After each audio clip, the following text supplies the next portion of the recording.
Good afternoon. It is the 4th of January, 2021, and this is part two of a series where I'm going to recount some of my experiences as a law enforcement officer. Again, I worked in law enforcement for almost 30 years, career span from 1984 to 2012, most of it with the Drug Enforcement Administration. But my first job coming out of college was with the DuPage County Sheriff's Department, which is a suburban sheriff's department just west of Chicago. And specifically, my duty, as was the duty of all newly hired deputy sheriffs, was to work in the county jail. And as you can imagine, you come in contact with a lot of people in the county jail. You come in a lot contact with people for minor offenses, and you come into contact with people who have committed really heinous crimes. And just as my last video, I spoke about the wealthiest criminal, perhaps the most well-known criminal I've ever encountered, and that was Zen Lee Yigan. Today I'm going to speak about the worst people I've ever encountered. Morally, the worst people. The people who've committed the most reprehensible crimes. And again, I began my employment in the Sheriff's Department around July of 1984. Left it just before September 1985. But while I worked in the jail, we had 3 inmates brought in who had worked together, members of a conspiracy. They had actually been arrested initially a couple of years before. And these men had committed unspeakably evil crimes. Essentially, what they had involved themselves in was a satanic cult that involved the abduction and mutilation and sexual violation and murder of young women. One of the men in the cult, a man named Andrew Kokorales, was actually the last man executed by the state of Illinois, which has since abolished the death penalty.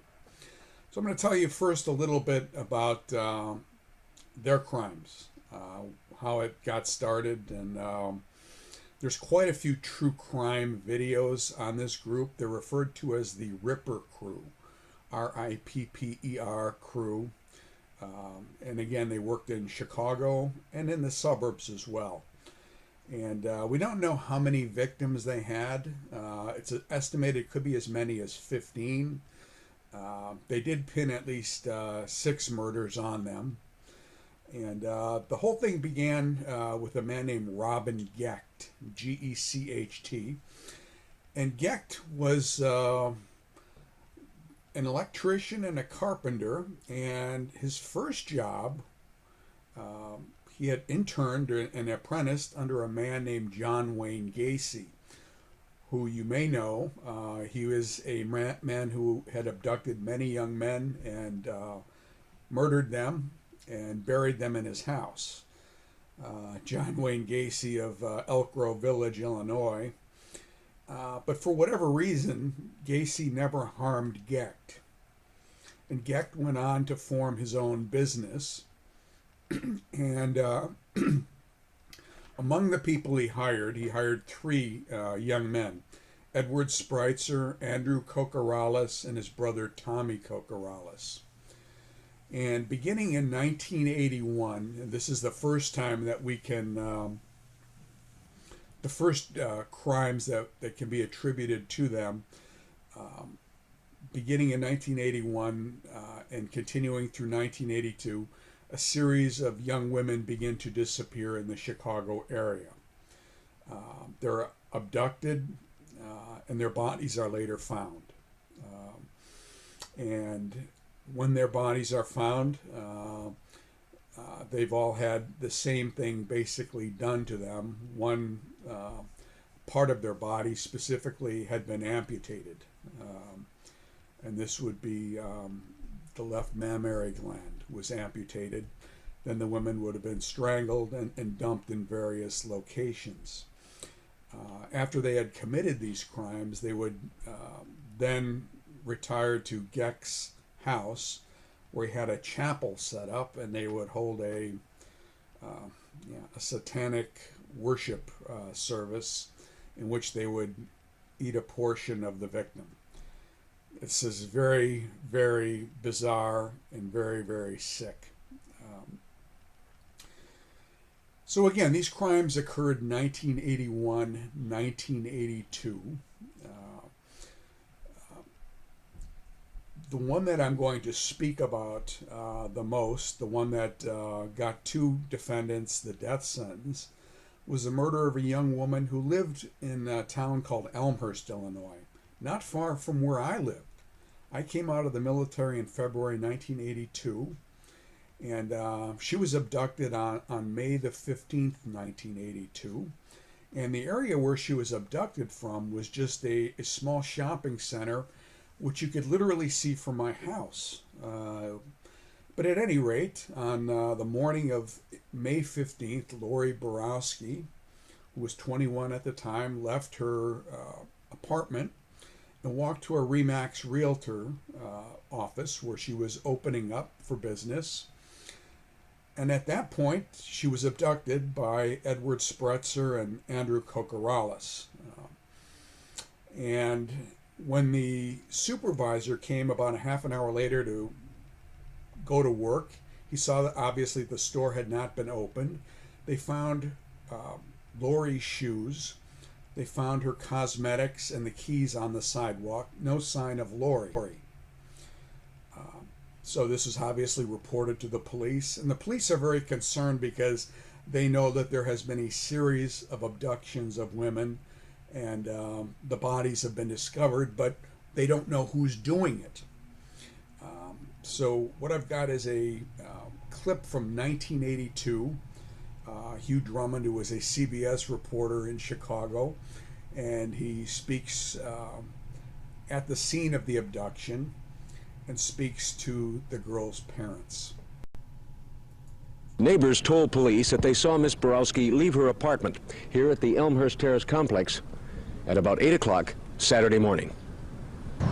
Miss Borowski is employed as a secretary receptionist at the RE/MAX real estate company, which is located only about 3 blocks from her apartment. Ironically, I lived about maybe less than a mile from there. I could probably see this business from my house. And this would have been on May 15th of 1982, which was about 3 months after I got out of the military, and I was getting ready to go to college at the time. Lorraine was to have opened the office on Saturday morning, but her keys, some cosmetics, and a pair of her shoes were found strewn in front of the firm. Friends and associates of the missing woman have been unable to shed any light on the mystery, but police believe that Miss Borowski has met with foul play. At this point, we're going on the assumption that she was abducted. There's no indication in our investigation for any reason for her to be missing at this point, other than by some type of means beyond her control. Raymond Borowski, Lorraine's father, says his daughter is not the type to disappear, and Borowski says the family is considering some kind of reward offer.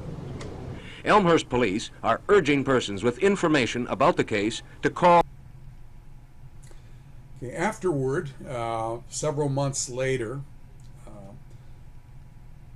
this is going into September of 1982, Lori's body is discovered on a trail in an unused part of a cemetery in Clarendon Hills, Illinois. It's only skeletal remains at this point. They're able to identify her through her dental work, through some of the jewelry that she had with her. But they were able to tell that this group had left a calling card, basically, their calling card, which was that a portion of her body had been amputated. And she had been dumped there. But again, the police really had no clue as to who was doing this. They knew what was going on. There had been murders in Chicago. There had been murders in DuPage County, murders in Cook County. But again, no idea who was doing it. Well, a couple weeks later, the police get their first lucky break. And it's A prostitute, is abducted in Chicago, and she was placed in a van and was assaulted, and a man subsequently identified as Robin Gecht then removed part of her body with a piano wire, and he threw her out and left her for dead, but she didn't die. She was found, she was taken to the hospital, and she was able to provide a description of the vehicle and the person who abducted her. A few days later, just by chance, the Chicago police came upon a red van, the same type of van that had been reportedly used. And they walked up to the driver, was a man named Eddie Spritzer, and they asked him to search the van, and he gave them permission, but he said, "This isn't my van, it belongs to my boss, Robin Gecht." So the police went and interviewed Robin Gecht, and Gecht was very cocky. He said, you really have to speak to my lawyer. I don't know why you're speaking to my employee. I had nothing to do with this. And the officer said, "Well, we think your vehicle might have been involved. It's a very unusual type of vehicle." Well, Gecht was not going to talk. He wanted a lawyer. But the police were able to pull his picture, and they showed his picture to the surviving victim in a lineup, and she picked him out immediately. And there had been another victim who had managed to survive, and the same type of attack. So now they had two victims who had survived. They both identified Robin Gecht, so the police had enough evidence to arrest Gecht. And then they picked up his employee, Eddie Spritzer, and after being read his rights, Spritzer basically opens up and makes a full confession. And his confession included all of the sordid details of what this group did. He had names of women, locations, he knew how they had been killed, and he talked about the other two people who were involved, Andrew and Tommy Kokorales. That evening, Andrew Kokorales was picked up in Villa Park, Illinois, and taken to the Chicago Police Department. And he too confessed, and confessed to murdering, among other people, Lori Borowski. When they showed him Lori's picture, he said, "Oh yeah, that's the person that Eddie Spritzer and I killed and dumped in the cemetery." So the next individual to be arrested, Tommy Kokorales, who's Andrew's older brother. Tommy is mentally impaired. He's got an IQ of about 75, but he was very eager to confess. He thought he was helping his brother. He said, "I was present when 3 of them were killed. They did a very bad thing," and he was able to describe in very specific detail what happened.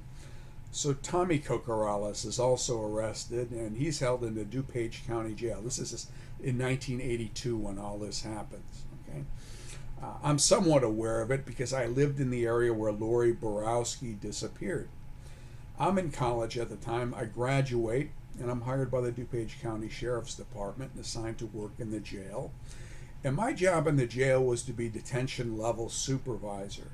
And basically what that involved was we sat in a control booth. I had 2 deputies on either side who ran a series of cell blocks, maximum security cell blocks. And behind me were 2 units that I could look into. One was called disciplinary segregation, which is where inmates who did bad things in the facility would be thrown and be given up to 60 days in solitary confinement. The other was administrative segregation, which was a form of protective custody in most cases. Why would a person have to be held in administrative segregation? Other inmates have threatened him. Or he's a suicide risk. But generally, it was almost always other inmates had threatened them. Well, come the summer of 1985, we get Andrew Kokorales and Edward Spritzer, and they're brought in from Cook County. Both men had been convicted already for murders that had taken place in Chicago. Andrew Kokorales had been convicted of the murder of a woman named Rose Beck, and Eddie Spritzer had pled guilty to several murders. So they were now in DuPage County, and DuPage County was going to seek the death penalty for the murder of Lori Borowski and the murder of Linda Sutton, another woman who had been killed in DuPage County. So these guys arrive in the jail, and it's my job, basically. I'm certainly not an investigator at that point. I'm only 25 years old. This is my first law enforcement job. But my job was basically to guard them, to make sure that they are healthy and that they're protected, so that when, and it did happen, when the state executes them, they're in good shape. Okay, it sounds a little bit, but I'm to protect them, we're to protect them not only from escaping, but from other inmates. And initially, both men were placed in general population, as Tommy Kokorales had also been placed in general population. But there was a big problem with them in general population. And that was, number one, inmates kind of have they have their own standards, we could say. Now, if you kill a police officer, you're pretty big up in the ranks insofar as what the inmates consider. Certain types of murders they have absolutely no problem with. I remember we had one inmate in there. He was a former police officer who had killed his wife, and and this is a crime, is a heinous crime, but I understand it, But anything to do with girls or children, really would put an inmate at some risk. And we noticed this, first of all, that the inmates were giving Andrew Kokorales the janitorial job. Because every morning you're supposed to clean up the cell block, and he would give him they'd make him do that, and they would do other things. When they'd get to watch their movie, he gets no vote, and that kind of thing. But then when the food carts came, because the food cart would come every day, they were also taking his food. So he would starve to death. That would be a terrible thing. We couldn't have that happen. So the watch commander said they go into admin segregation. So they were put in admin segregation, which meant that they're basically just in a cell 23 hours a day. And I worked at the time from 10 p.m. to 8 a.m. And with very little to do in there. I mean, it's a slow shift. Mostly deputies are just walking through the cell blocks to make sure the inmates are asleep. You end up talking to them. And the reason you end up talking to them is because they're up all day. They have nothing to do. They're locked in a cell by themselves. They can watch TV from their barred cell, but they can't get out amongst anyone else because they'll get assaulted. They'll get beaten up. And one thing that I noticed about Mr. Spretzer and Mr. Kokorales, Andrew, was the normality, their apparent, how normal they were. I had expected, and I think we had all expected on the sheriff's department when we got them, that they would be chanting satanic, possessed, their heads would be spinning around. That wasn't the case at all. These men, by all observation, were cooperative. They didn't give us a hard time. We could talk to them about anything. They seemed perfectly normal. Now, again, a number of documentaries have been done about this case. And the ringleader was this guy named Robin Gecht. And of all the people, Gecht was never convicted of murder. Gecht was convicted of the 2 assaults on the women who survived because Gecht never confessed. He was smart enough, or evilly smart enough, not to confess. But these other 3, Tommy Kokorales, Andrew Kokorales, Eddie Spritzer, were scared to death of Robin Gecht because they thought he had supernatural powers. Tommy corroborates previous statements about the ceremonies.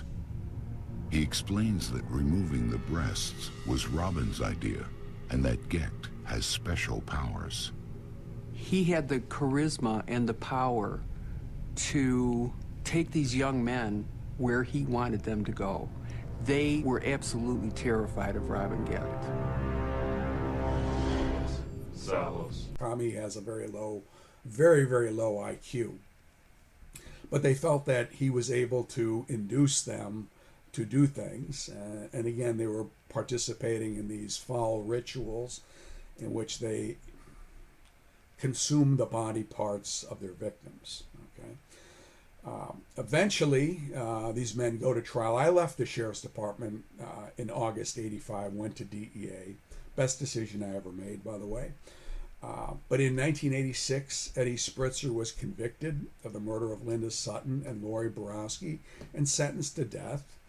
And a year later, Andrew Kokorales was convicted of the murder of Lori Borowski and sentenced to death. Now, oddly enough, even though Andrew Kokorales had confessed, during his trial, his defense was that he was framed. He took the witness stand and said that the police had beaten the confession out of him, that he didn't do it, that all the details that he had been able to provide, even though he had a written confession in his own handwriting, he was just forced to do it. He was framed. It wasn't him. But then, of course, when you take the witness stand, when a criminal takes the witness stand, what does it do? It opens up the fact that he was previously convicted in the county next door, Cook County, for the same thing. So his lawyer probably wasn't the smartest guy, and neither was he. One thing I think that you'll find in history is most of the people who end up being executed are not too bright. So that comes out, and the jury hears not only about the crime he's charged with, but about a crime that he's been previously convicted of. Plus, they're then able to ask him about all these sordid details that he had confessed to. And the jury convicted him and sentenced him to die. And he is the last man in the state of Illinois to be put to death. He was finally put to death in 1999 in Illinois. Now, what happened with Eddie Spritzer? In 2003, I believe it was, Governor Ryan of Illinois, before Governor Ryan himself went to jail for corruption and left office, he commuted the sentences of everyone who had a death sentence. So Eddie Spritzer got a life sentence, life without parole. With regards to Tommy Kokorales, he had been sentenced to life without parole because he had a diminished mental capacity, but on appeal his conviction was vacated and he was sent back to jail for retrial. And at the time there was a plea bargain that was worked out that he would plead guilty to the murder of Lori Borowski and get 70 years imprisonment, which sounded like a lot of time. This was in 1986. I was already gone. And he got 70 years. Now, the way the sentencing scheme worked in Illinois at the time is you served a day for a day. And that means since he first was taken into custody in 1982, well, he was released in 2019. And here's the video of him today. A suburban family dreaded today. I hope this day would never come, but unfortunately nothing more could be done to prevent his release. The family of Lori Ann Borowski, with their attorney, Gloria Allred. Seems like Gloria Allred is ubiquitous. She just turns up everywhere. It's a little bit beside the point, but how she got involved in this is a little bit beyond me. She seems like she's just all over the place, but that's just me. She's actually for a good purpose. And that was she was campaigning to keep Kokorales in jail. Say they worry now that Borowski's murderer is free. Allred calls for changes to Illinois law so that convicted sex offenders are ordered to not have contact with their victims and their victims' families. Isn't it enough that Lori Ann was kidnapped, raped, tortured, and suffered more than 20 ice pick wounds to her body and was murdered? Now her murderer is set free, and the law does not even require that her murderer be ordered to stay away from her family. Early this morning, Thomas Kokorales walked out of a Canton, Illinois prison. He served 35 years for Borowski's murder. He was sentenced to 70 years, but got time off for good behavior. It's awful because you don't know what he's going to do. You don't know where he's at. Today, Borowski's family held photos of the young woman. In 1982, Borowski was 21. She was kidnapped, raped, tortured, and killed. Investigators believe Kokorales was part of a group known as the Ripper Crew that killed 17 women. 35 years is not long enough to prepare for a vicious serial killer to walk out of prison. Yes, he served his sentence under man's law, but is yet to face his maker. The Borowski... That's a good point, but here's the thing with that is crimes, certain crimes are so unspeakably evil of people should never be released under any circumstances. I think this certainly falls into that category. The other thing that I didn't really want to get into, because I had some reservations, to be quite honest, about making the video, because I wasn't an investigator on a case, but I came to know these guys just from talking to them on midnight shift. I would go into the segregation area, and we just have a conversation. It could be about sports, could be about anything, and I knew what they had done, and at the time, they went out of their way, the media and the sheriff's department and the law enforcement agencies would not publicize all the sordid details. Now, this is a very different time than 1985. All the sordid details are available on the internet, and what they did to this girl, was just beyond belief. They had taken her back to a hotel, tortured, sexually assaulted, removed her part of her body, and then killed her and dumped her in the cemetery, and then used the part of the body for a quasi-satanic ritual, or something they thought was a satanic ritual.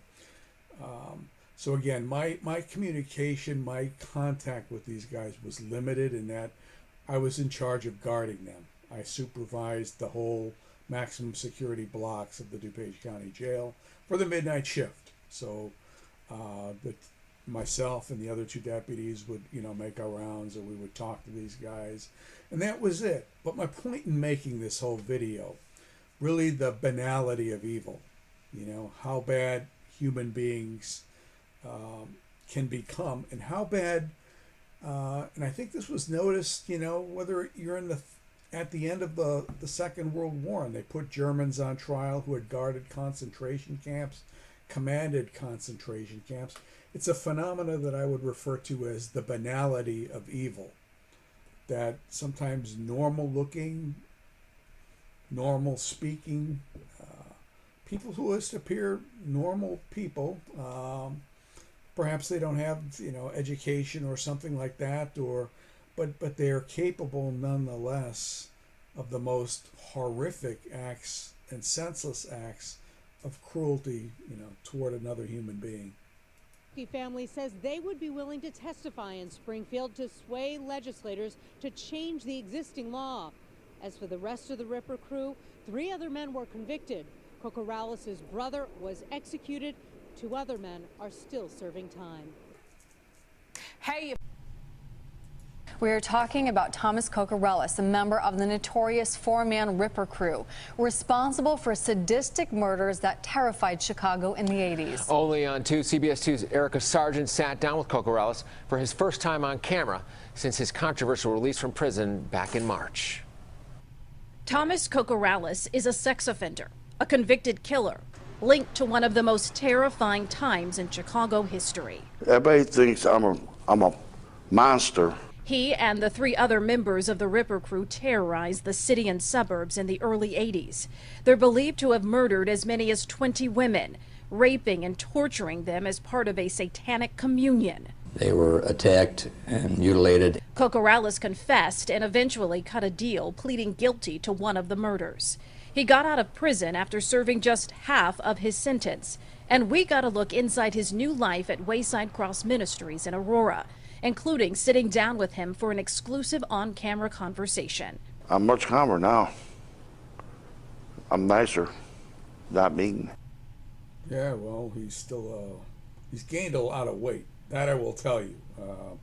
When he was in the jail, he was a skinny little worm who couldn't defend himself. But he's gained a lot of weight. Really I have no ill will toward him. He's got the IQ of about 70. He was so stupid they didn't even push to have him executed. His brother was executed, but it is what it is. I was having a bad attitude.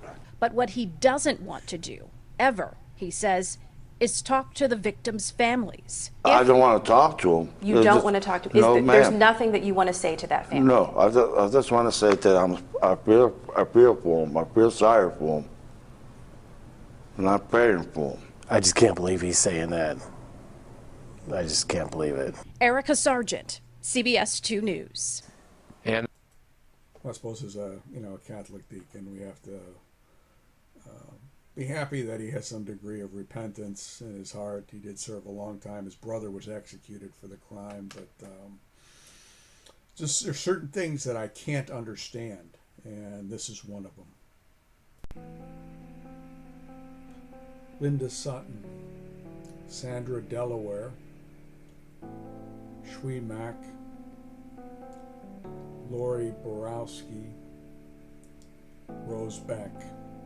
This video is dedicated to them, to their families, to the repose of their souls. At Lori Borowski's grave in Elmhurst, there is the